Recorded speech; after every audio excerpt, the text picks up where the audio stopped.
Duh.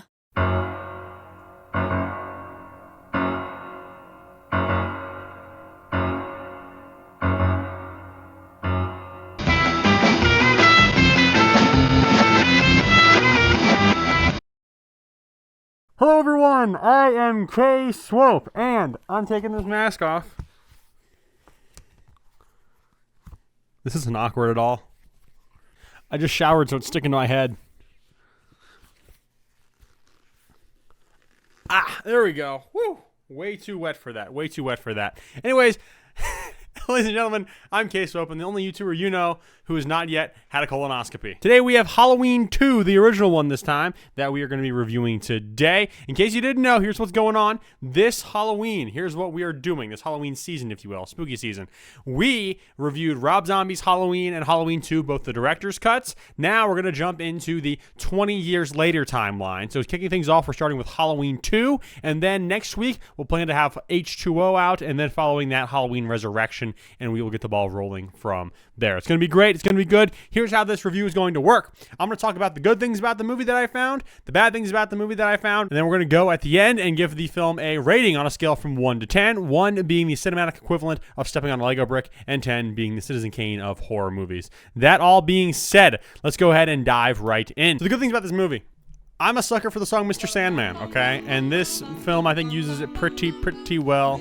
Pretty well. I like it. There's the whole reoccurring theme of Laurie not wanting to go to sleep because she's afraid that the boogeyman's going to get her while she's out, which is totally understandable. But either way, it's very, very fascinating. And there's a lot of imagery in this film, too. Not so much stuff that's seen, more that's said that kind of goes toward the end, you know, like fire and sleeping and dreams and stuff like that. So that's kind of interesting. I do quite like that. I also really like that this film picks up right where the first one left off, since the first one ended on a bit of a cliffhanger. So I think, you know, the logical step, which they did, was to pick it up right after the first one ends. And so I think that, of course, is a good call. Speaking of taking things to their logical conclusions, I love how Loomis just sounds crazy this whole film. He's wandering around like, I shot him 6 times, and just going crazy, and everyone just thinks he's insane. Now, they think he's less insane as the movie goes on because, you know, they know what's up. But that dude does some crazy stuff in this film. Like, he takes the cop who's driving him at gunpoint to get him to take him to the hospital toward the end, and it's just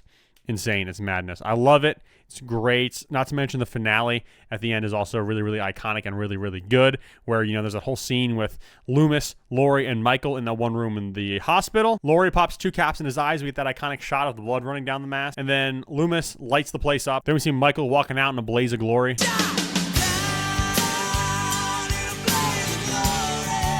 It's some great stuff. I also want to say, too, the third act of this film, or not so much the third act. I mean, the third act is great, but the last third of this film, I think, is really where the most iconic and best parts of this film take place. Because at that point, Laurie is moving around the hospital, and, you know, she's like half sedated, so she's like moving really slow, plus she has like a broken ankle or something like that. And so her ability to move and be agile is very, very limited. And so when she's being chased by Michael, it is very, very entertaining. And of course, Loomis and the police, the nurse Marion show up, and all that crazy stuff happens. That, of course, is fun, and that, of course, takes us to our finale. But yeah, it's really, really fun and really, really exciting.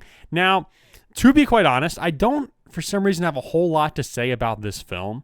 And I think part of it is because of the pacing, which, that being said, we're going to switch things over into the bad section and talk about that.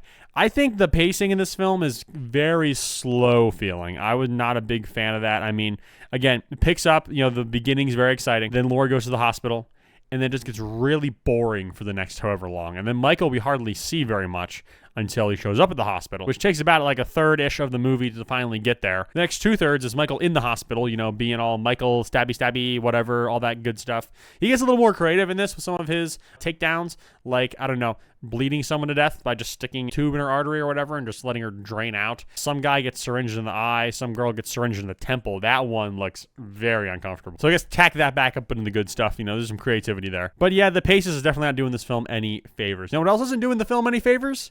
The mask. What is up with the mask?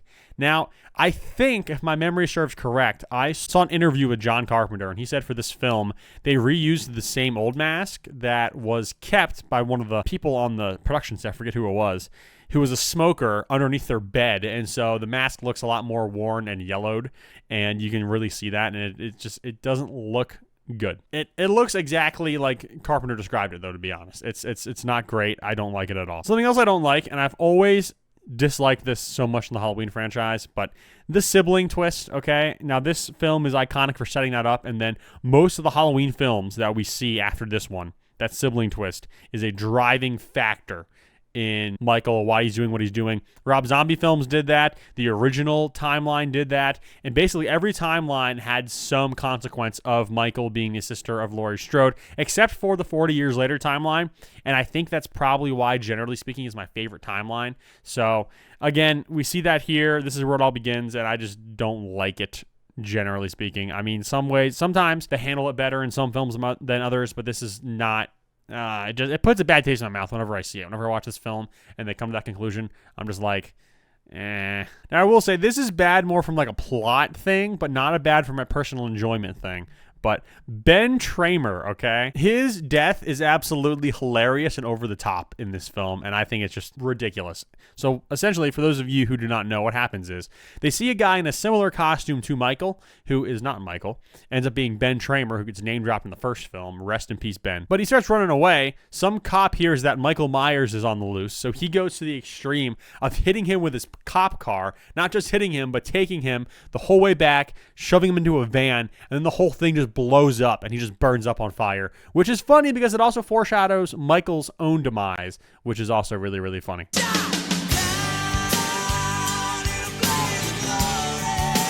Because Michael is clearly dead at the end of this movie, right?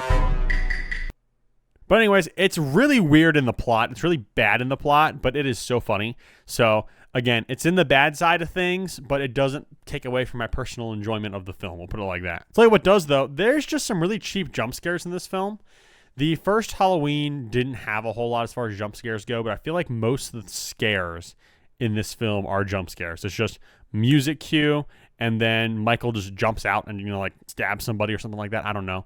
So it feels a little cheaper to me. I feel like those are cheap thrills, if you will, cheap scares, and I'm just not a big fan of seeing that. The first Halloween was so suspenseful. It was a little bit slower, but we kind of slowly got to see Michael working his way through the babysitters and how much stalking he kind of put into that. It set you on a very, very uneasy path, and so I think that really made it all work well. This film does not do that quite as well because the first film just reached its climax and ended by the time this film picks up. And it's just not as alluring because we were already there. And so they're kind of trying to build that initial fear and scare back up, but I just don't think it lands nearly as well as it did in the first movie. Something else about this movie that's in the bad section is there's a lot of blood in this film. And the first Halloween had like little to no blood at all. And so that's not bad in and of itself, in my opinion. But what is bad is how the blood looks, because it looks really funky, okay? Like, it doesn't look very, I guess, realistic. It looks really like thick and like bright, almost like it's chocolate milk dyed red, and it's just not doing me any favors. And last but certainly not least, this film, of course, has a film score, as most films do. And the problem comes in here. They try to make it more 80s, up to date, but it sounds bad. The first Halloween score, there's so much with the first Halloween that just makes Halloween 2 so hard to follow up on. And the score is definitely one of those areas because John Carpenter just knocked it out of the park with the score of the first one. They reuse a lot of the elements and stuff like that from the first Halloween score, which is not a bad thing. However, in a lot of places, they just layer an extra layer of like digitized synth kind of sound noise that just feels really redundant. And I can't give it any props or credit. I just think it just sounds bad.